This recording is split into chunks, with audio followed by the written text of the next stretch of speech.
The county appraiser's note said the boathouse was worth less than the lumber it would cost to tear it down. Not condemned, not flagged, just worthless. 11 pages of estate paperwork, and that single line sat near the bottom like a footnote nobody expected to argue about. Maren Solberg's attorney didn't fight for it. Her husband's attorney didn't fight for it. The judge didn't even look up when he read it aloud. 43 years of marriage to a man named Douglas, and the only thing coming out of it with her name on it was a rotting boathouse on the edge of a tidal inlet in coastal Maine, valued by the county at $800 for the land under it, and nothing for the building. Douglas kept the house. He kept the savings. He kept the truck that still had that new car smell and the retirement account they'd fed together for 2 decades. His attorney had been very thorough about all of it. Maren had sat in that conference room with her hands flat on the table and watched a man she'd cooked Sunday dinners for since 1981 let a stranger in a good suit reduce her half of a shared life to a dock and a building full of old rope. She was 57 years old. She had $460 in a checking account, a sedan with a cracked windshield she'd been meaning to fix since February, and a boathouse she'd never once visited without Douglas beside her. She drove up to Maine anyway. She told herself it was because she needed to see what she was selling. Before we go any further, if stories about ordinary people finding something extraordinary in forgotten places are the kind of thing that stays with you, take a second to subscribe to Giant Stories and tap that like button. And tell us in the comments where you're watching from, because the people who find this channel always surprise us. Now, let's go back to Maren Solberg driving north on Route 1 in October with the heat stuck on low and a crumpled deed on the passenger seat. The inlet was called Calder Reach. It sat at the end of a county road that turned to gravel about a mile before the water, lined with rugosa rose gone brown and seagrass flat from the wind. Maren had been here exactly twice, once when Douglas inherited the property from his Uncle Hale 20 years ago, and once when they'd talked briefly about fixing the boathouse up into a rental. Nothing had come of that. Nothing had come of a lot of things she and Douglas had talked about. She parked where the gravel widened and sat with the engine running for a moment, looking at it. The boathouse was gray. Not painted gray, weathered gray. The gray of wood that has given up arguing with salt air and just become part of the landscape.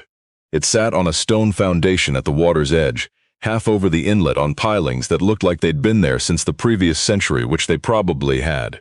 A pair of barn doors faced the water, the kind that slid on iron track, and one of them had warped off its runner and hung at an angle that suggested it was held up more by habit than hardware. The roof was cedar shingle, dark with moss on the north pitch. A small loft window faced the land side, and someone had left a coffee can on the sill with a dead geranium in it. Maren got out of the car. The air smelled like low tide and balsam and the particular cold that comes off open water in October, the kind that gets into your collar no matter what you're wearing. She stood in the gravel and looked at the building the way you look at something you've already decided to get rid of, cataloging what it will cost you to be done with it. The padlock on the landside door was rusted shut. She found the key in the envelope with the deed, a flat brass key, old worn smooth on one side, and worked it for a full 2 minutes before something inside the lock gave and the door swung in. Cold, dark, the smell of salt water and old wood and motor oil and something underneath it all she didn't have a name for yet. She stepped inside. The interior was one long room, open to the rafters, with the water door at the far end and gray light coming through the gap where it had warped off its track.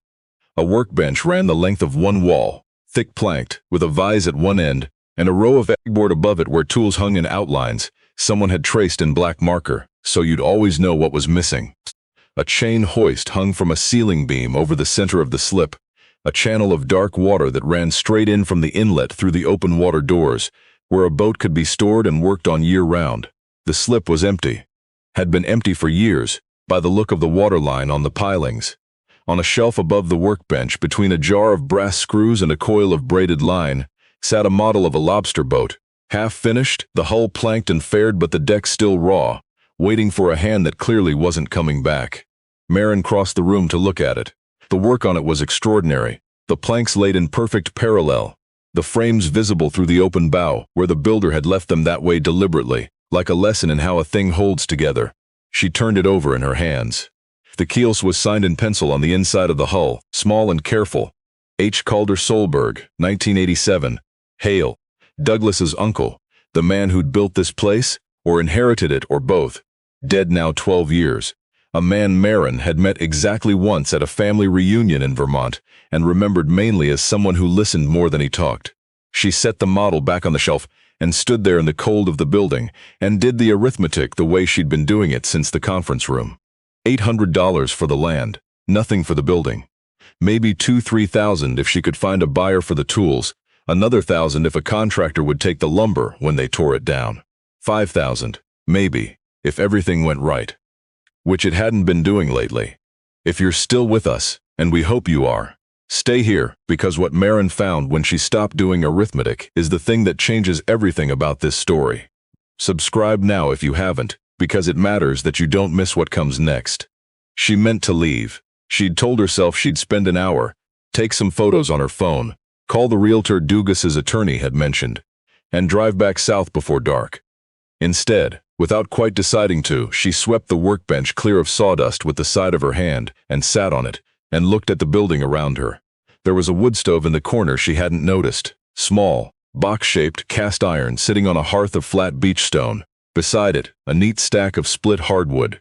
She crossed to it and opened the door and found old ash, cold, but above the firebox she found a box of wooden matches in a tin that someone had wired to the stovepipe to keep them dry. She built a small fire with the wood that was there, birch mostly, dry enough to catch on the third match, and she stood with her back to it, and let the warmth begin the slow argument with the cold. It was while she was warming her hands that she noticed the wall. The north wall of the boathouse was planked differently from the others. The boards ran horizontal rather than vertical, and near the floor, one of them was a slightly different color than its neighbors. A hair lighter. Less weathered. The kind of difference you only see when you're looking at nothing in particular and your eye catches on something that's been replaced. Maren crouched. The plank was about 6 inches wide and 4 feet long, and when she pressed on one end, the other end lifted, just slightly. No nails, set into the wall like a drawer in a cabinet by someone who'd known exactly what they were doing. She got her thumbnail under the edge and pulled. The plank came out whole, and behind it was a cavity in the wall framing, dry and dark, about the size of a shoebox, and in it were two things: a logbook, navy blue cover, the kind sold in chandlery shops, with HCS pressed into the cover in gold that had mostly flaked away, and a tin box, flat, the kind that used to hold throat lozenges, but heavier than it should have been. Maren took both out and carried them to the workbench where the light was better. She opened the logbook first. The handwriting was dense and small, written with a pen that pressed hard, the kind of handwriting that belongs to someone who learned to write before ballpoints were soft. The first entry was dated September 4th, 1974. She read it standing up, and then she sat down on the workbench because her legs had made a decision without asking her. "We're going to ask you something right now, before we go any further into what was written in that logbook. If this is the kind of story you came here for, the kind where a building that everyone agreed was worthless turns out to be holding something that no appraiser on earth could have put a number on, subscribe to Giant Stories, because the rest of this is the part that stays with you." September 4th, 1974. Ronnie Bope came down the road today in a borrowed truck, engine knocking so bad it's a wonder he made it. Lost his sternman 2 weeks ago, off Widow's Ledge. Nobody's fault, bad water, but Ronnie's been carrying it like it was. Wouldn't go home? Couldn't explain it to his wife. Said he'd been driving with no particular destination and just ended up at the Reach. Fed him chowder, talked until the tide turned, sent him home with a thermos, told him the door's not locked if he needs to come back. Below it, in different ink written later, he came back in November, doing better. Brought me a bushel of steamers, told him he didn't need to, he said he needed to. Maren turned the page. The next entry was 3 weeks later, a different name, a different kind of trouble. A young woman who'd driven up from Portland with a baby on her hip, and no particular plan, and who'd seen the light in the boathouse window from the road, and turned in, because a lit window at low tide at 10 o'clock at night was the only thing on the road that looked like someone might be awake. Hale had fed her too, given her the loft above the workbench. There was a loft. Maren hadn't seen the ladder yet. Let her sleep. Driven her to the church in town in the morning, which turned out to have a minister who knew about a place in Rockland for women in transition. Entry ended the same way the first one had. The door's not locked.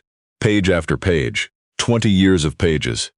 A fisherman from Stonington who'd had one bad season on top of another, and was thinking thoughts he described to Hale as the kind you don't come back from, who Hale had sat with through an entire February night playing cribbage and not asking questions. A teenager who'd aged out of foster care in Augusta with a trash bag of belongings and $40, who'd found the Boathouse because someone at the shelter had written down an address on a napkin and said the old man there wouldn't turn you away. A couple who'd lost a daughter and driven to the coast because they didn't know where else to go and needed to be near water. Name after name, entry after entry, and at the bottom of nearly everyone, in some form. The door's not locked. Come back if you need to. Maren read for a long time. The fire burned down and she fed it more wood without looking away from the book. Outside, the tide came in and the inlet went from gray to black, and the plank door on its warped track let in a stripe of cold air she stopped noticing. At some point she heard something on the gravel outside. Footsteps. Then a pause. Then a single knock on the doorframe. She looked up. In the doorway stood a woman, 60, maybe 65, in a canvas work coat and rubber boots, with the kind of face that belonged to someone who'd spent decades outdoors. Not weathered in a hard way, weathered in a settled way. She held a covered pot in both hands and she was looking at the fire in the wood stove with an expression that was half surprise and half something else Maren couldn't read yet. "Smoke from that chimney," the woman said. "I've been watching that chimney for 12 years.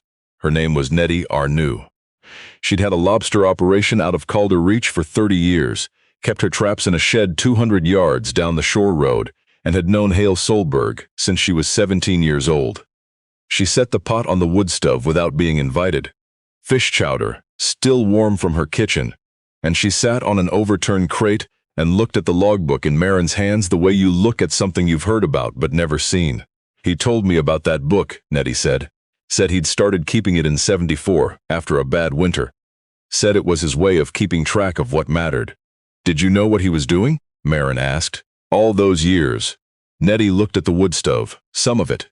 More than he thought I knew. He wasn't a man who advertised himself." She turned the chowder with a spoon she'd brought in her coat pocket. "He kept the light on in that loft window every night, even when he was in town, even when it was just a lamp on a timer. People knew word gets around in small places without anybody saying it directly."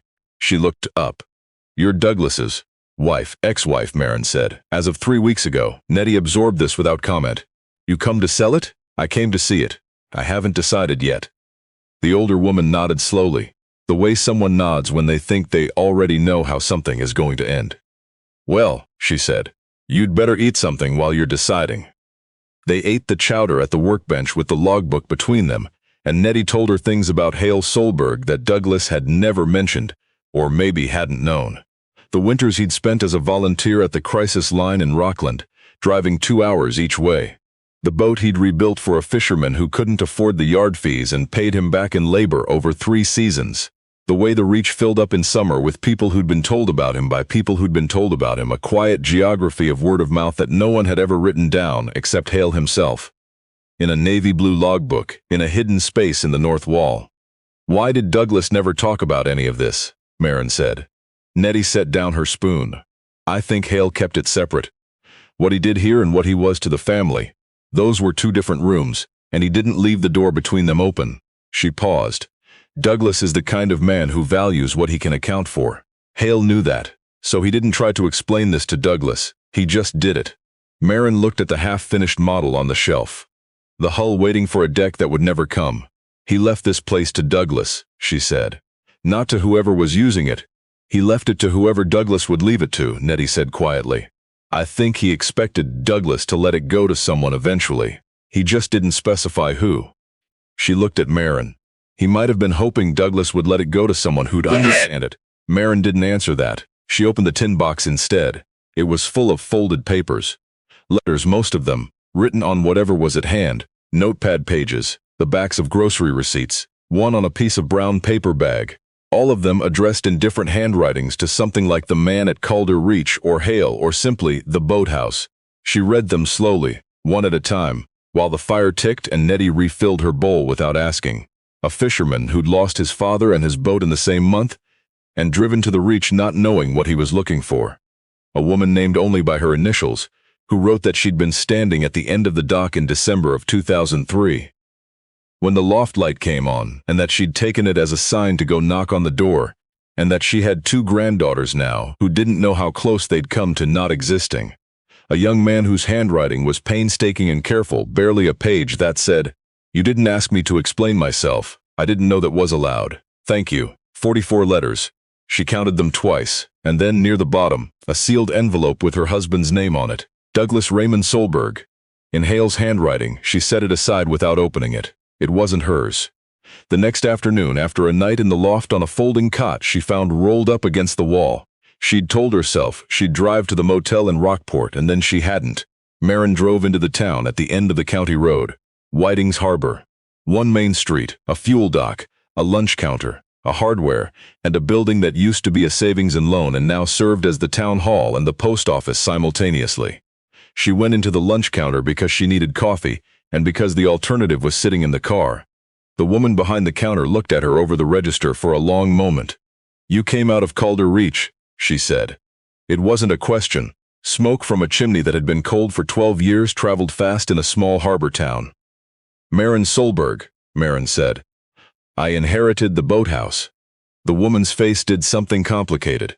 She reached under the counter and poured 2 coffees, and pushed one across without charging for it, and that was how Maren spent the next 2 hours in a corner booth, learning what Hale Calder Solberg had meant to Whiting's Harbor for 37 years. A man named Bickford, gray and deliberate, who came over and stood at the end of the booth with his hat in his hands, and told her that in the winter of 1989, Hale had driven him to a meeting in Rockland every Tuesday and Thursday for 4 months, without ever once asking him why he needed to go, or offering an opinion about it. 14 years sober this February, Bickford said, and I have never been able to find the right way to thank a man who's been dead for 12 years. He held her hand the way you hold something you're careful with. I don't know if you're staying or going, but if you stay, some of us have been waiting for someone to stay. A woman named Claudette, who barely said anything at all, just sat down across from her and drank her coffee, and after a while said, "He kept the light on." That was it. That was the whole of it. The harbor master, a big slow-spoken man named Ferris, who wore his reading glasses on a rope around his neck, told her that in his time he'd gotten maybe a dozen calls from Hale over 30 years. Always the same format. "Somebody up at the Reach needs a ride and a quiet face. Come alone and come slow." He knew I wouldn't ask questions, Ferris said. I don't know how he knew, but he did. He turned his glasses in his hand. I drove that road in every season. Fog, ice, February mud. I never once thought about not going, and Maren sat in the booth and understood piece by piece what she'd inherited. Not a boathouse, not $800 of land, a door that had been left open for 37 years, and a list, tucked into a navy blue logbook, hidden behind a plank in the north wall, of everyone who had ever walked through it. Now, this is where the story turns in a direction nobody in that county expected. Subscribe if you haven't yet, because what came up the Calder Reach road 6 days after Maren arrived is the reason none of this was ever really in danger, even when it looked like it was. The car that came up the gravel road on a Thursday afternoon was a rental. She heard it before she saw it. Tires too soft for gravel, an engine with none of the particular sounds that belong to working vehicles. A silver-gray sedan pulled into the turnaround, and a man got out who was dressed for a different landscape entirely. Pressed shirt, good shoes that were already speckled with mud from the 10 feet between the car and the door. "Mrs. Solberg?" He offered his hand. "Gideon Marsh. Marsh and Aldwin Property Group. I believe you've been expecting some outreach from us." She hadn't been, but she shook his hand and waited. Marsh had the unhurried manner of a man who'd had this particular conversation enough times to know how it ended. He turned a slow circle on the gravel and took in the boathouse, the inlet, the way the channel opened to the wider harbor at the end of the Reach. He made a sound like a man seeing something confirmed. "Remarkable position," he said. "We've had this parcel on our acquisition list for about 3 years. Your former husband was aware of our interest. He indicated when the estate settlement was finalized that the property would likely be coming available." He looked at her with the practiced friendliness of a man who found it useful. "We'd like to make this easy for you." He named a number. 42,000 for the land and the structure and all development rights. $42,000 was more money than Maren had seen in one place in 3 weeks. She was aware of that. She was aware of the cracked windshield. She was aware of the $460. She did not say anything, which Marsh took for invitation. "I should be transparent with you," he said. We've been working this stretch of the Reach for about 4 years. We have conditional purchase agreements on 3 adjacent parcels. The vision is a boutique inn, 8 to 12 rooms, water access, working waterfront aesthetic. He said working waterfront aesthetic the way people say words that mean the opposite of what they appear to. Your parcel is the only one with direct channel access and a structure that has any historical character worth preserving. He smiled. Your uncle-in-law had good bones here. We'd incorporate the boathouse into the design. Douglas had told him, had known Marsh was coming, had let the boathouse come to her in the settlement, not out of generosity, but because he'd expected her to sell it to the man he'd already been in contact with. She felt the old instinct move in her. The one that said smooth this over, make the moment comfortable, say you'll think about it, thank the man for coming. Instead she thought about a letter on the inside of a brown paper bag. You didn't ask me to explain myself. I didn't know that was allowed. The boathouse isn't for sale, she said. Marsh looked at her for a moment. The smile adjusted. I understand this is a lot to process. You've only just, it isn't for sale, she said again. The adjustment happened behind his eyes, the recalibration of a man who'd expected a different kind of meeting. He reached into his coat pocket and set a card on the workbench. I want to be fair with you, he said, and the warmth had gone out of his voice the way warmth goes out of a room when a window opens. The county access easement on this road, the one that gives you egress, it crosses 2 of our parcels. We've had a surveyor out. There may be questions about maintenance obligations, about the recorded right-of-way, about whether the historical use constitutes a legal easement at all under current county rules. These things can get complicated and expensive. He looked at the boathouse around him. An attorney could spend a lot of your time sorting it out. We'd hate to see that happen when a fair agreement is right here. He picked up the card and held it out to her. Take the weekend. Think it through. She did not take the card. I'll see you out, she said. He went. She stood on the gravel and watched the rental car back carefully down the Reach road, mud on the shoes that had come in clean, and she stood there a long time after the sound of it faded. From behind her, Nettie's voice. That's Marsh. The older woman had appeared at the corner of the building with a ball of tarred marlin twine in her hand and the expression of someone who'd been expecting this. He's been talking to the harbor master in Rockport about permits for 2 years. Your husband's been talking to him longer than that. She looked at the empty road. Douglas was always going to sell this place. He just needed you to do it for him. He said there's a question about the access easement, Maren said. There isn't. Nettie turned the twine in her hands. That road has been a county right-of-way since 1931. It's in the deed books plain. He's hoping you don't know that. I don't have a lawyer. I know someone who does, Nettie said. Come inside. The chowder's from yesterday, but it's better the second day. What happened next took 10 days and a drive to the county seat in Ellsworth, and a woman named Sula Brennan, who had retired from property law 18 years ago and had specifically said she would never take another case. She took this one. Sula was 71, walked with a cane she didn't need but kept for what she called emphasis purposes, and had known Maren Solberg since they were in the same high school civics class in 1966. She sat down at the workbench with the logbook open in front of her and read for 20 minutes without speaking. Then she took off her reading glasses and held them in both hands and said, he kept this the whole time and never told anyone. 44 letters, Maren said. Sula was quiet for a moment. He got me through a very bad winter in 1979, she said simply, the way you state a thing that has been a fact for a long time. I've been waiting to pay that back to someone. She put her glasses back on and became businesslike. Now, let's talk about Mr. Marsh. She went through his pressure points the way you take apart something that was never as complicated as it looked. The access easement, recorded in 1931, unambiguous. The county road agent could confirm it in a phone call. The structural questions about the boathouse, a matter for a licensed inspector, not a developer's suggestion. The offer itself, $42,000 for a property with direct water access and historical character that was worth, in Sula's considered opinion, considerably more if Maren decided to do anything at all with it. He's counting on 2 things, Sula said. That you're in a hurry and that you're alone. She looked at Maren over the glasses. Are you? I was, Maren said. I'm less sure now. But it was the next question Sula asked that stopped everything. Did Hale ever record anything with the State Land Trust? Did he ever talk about a conservation restriction? A working waterfront designation, anything like that? Maren thought about it, and then she remembered something. In the logbook, near the end, the last year of entries, the handwriting slower and wider, the way handwriting gets when a hand is having trouble. There was an entry she'd skimmed past. She went back to it now. March 2nd, 2011. Met with a woman from the Maine Working Waterfront Coalition this morning. Walked the reach with her. She took notes. I signed the application. Told her I wanted the boathouse and the slip and the access designated as working waterfront in perpetuity. She said it would take 6 months to a year to record. I said that was fine. I'm not in a hurry about the things that matter. Maren looked up. Sula had gone very still. Get your coat, the old attorney said. We're going to make a phone call, and if I'm right, we're going to drive to Augusta. The Maine Working Waterfront Coalition had 2 staff members and a small office and a database that a volunteer had spent 3 years digitizing. It took 1 call and 40 minutes on hold to confirm what Maren was starting to believe before she heard it said out loud. Calder Solberg had recorded a working waterfront covenant on the Calder Reach property in October of 2012, 8 months before he died.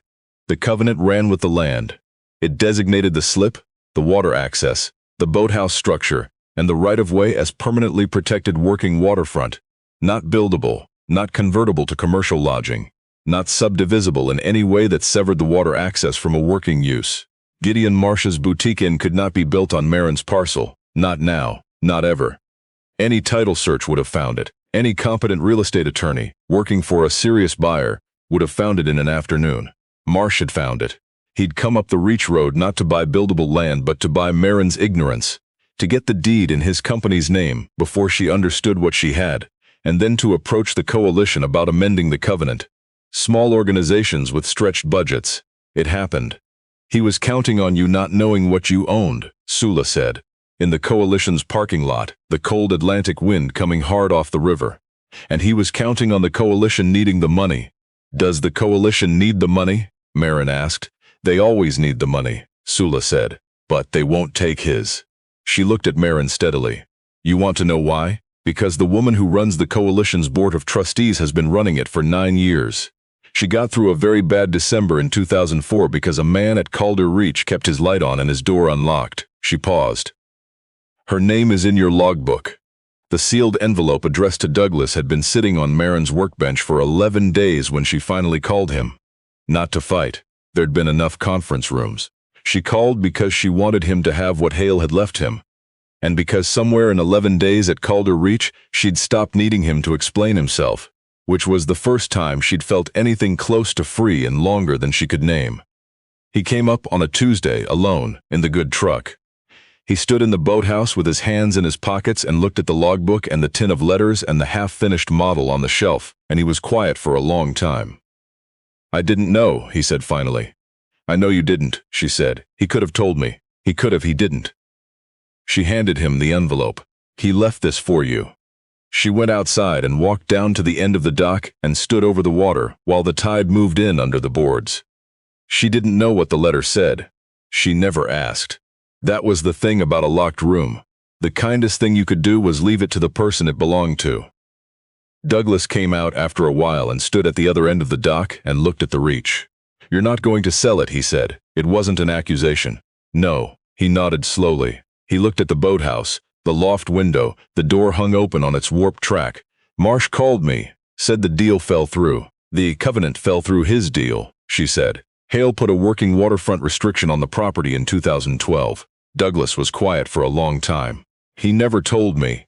He protected it the way he protected everything he cared about, she said, quietly, ahead of time, and without making a fuss. Douglas left an hour later. He didn't say much else, and she didn't need him to. What was done the way things get done, when 2 people have spent a long time not saying the important things, not with anger and not with resolution, just with the slow settling of a matter that had needed settling. Marsh came back once, in a different car, and didn't get past the Reach Road. Sula had sent him a letter that, by all accounts, was something to read. He didn't come back after that. The boathouse was everything the county said it was worth and nothing they'd counted. What Maren did next, she didn't announce. She fixed the water door first, because it was the most urgent thing, and because she'd found the tools to do it on the pegboard wall, right where Hale had hung them. She rehung it on a Tuesday morning, with Nettie holding the other end, and the tide coming in underneath them, and the inlet full of cold gray light. She found a marine electrician in Rockport who owed Nettie a favor going back to a bad spring in 2018, and between the two of them they put the loft in order, clean floor, a proper bed, this time the lamp rewired and working. The light in the loft window came on that night, and Nettie, watching from 200 yards down the shore road, stood in her doorway for a moment without going inside. A young woman named Grace showed up in late November, 24, in a coat that wasn't warm enough, with a car that had Massachusetts plates and an expression Maren recognized from the 44 letters. She'd heard about the Reach from a woman at a shelter in Bath who'd heard about it from someone else who'd heard about it from someone who'd been here in 2006. I didn't know if this was still. Grace started. "Come in," Maren said. "There's soup and the loft's made up. You don't need to explain anything tonight." She didn't. In the morning, Grace helped Maren caulk the seams on the north wall before she left. They worked side by side in the cold without saying much, and when it was done, Grace stood back and looked at the work and said quietly, "Thank you for not asking." Maren thought about a young man's careful handwriting on the inside of the logbook. "You didn't ask me to explain myself. I didn't know that was allowed. My uncle-in-law taught me that," she said. "He was better at it than I'll ever be. But I'm practicing." She opened the new logbook that night. She'd bought it at the hardware in Whiting's Harbor, the closest she could find to the old navy blue. She set it on the workbench next to the model of the lobster boat. She'd decided to finish it, one plank at a time, because it seemed wrong to leave something that good unfinished. And she wrote the date in the top corner in the particular careful way you write the first thing in an empty book. Then she wrote Grace's name, the coat that wasn't warm enough, what she'd needed and what Maren had been able to give. And at the end, the only line that felt right, "The door's not locked," told her she can come back. She set the pen down and looked at the loft window where the lamp was burning, throwing its small circle of yellow out over the water. The tide was going out. The Reach was dark except for that one lit square, the way it had been lit in October of 1974 and on every dark night after that for 37 years, and the way it would be lit now for as long as Maren Solberg had a lamp and a hand to fill it with kerosene. Nettie knocked on the doorframe an hour later with a pot of fish chowder and 2 bowls. "You're staying," she said. It wasn't a question. "I'm staying," Maren said. The older woman set the pot on the wood stove and pulled up the overturned crate she'd been sitting on since the first night and ladled out 2 bowls without asking, the way you do for someone whose kitchen you've been in long enough. They ate in the good quiet of the boathouse, the fire going, the lamp lit, the inlet moving in the dark outside the open water doors. And somewhere out on the Reach, the last of the outgoing tide pulled against the pilings with the low, steady sound of water that has somewhere to go and is not in a hurry to get there. If you stayed with Maren all the way to the end of this story, you already know what it's really about. It isn't about a boathouse.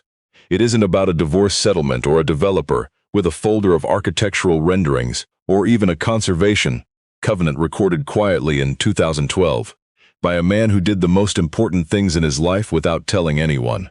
It's about what a person leaves behind when they stop measuring their life in the things that can be appraised. Hale Solberg had an $800 parcel of tidal land and a building the county called worthless. What he actually had was 44 letters from people whose lives had turned on a single lit window, and a logbook full of names he'd kept not as ledger entries but as proof, quiet private proof, that a life lived in service to strangers is a life that doesn't need to announce itself to mean something.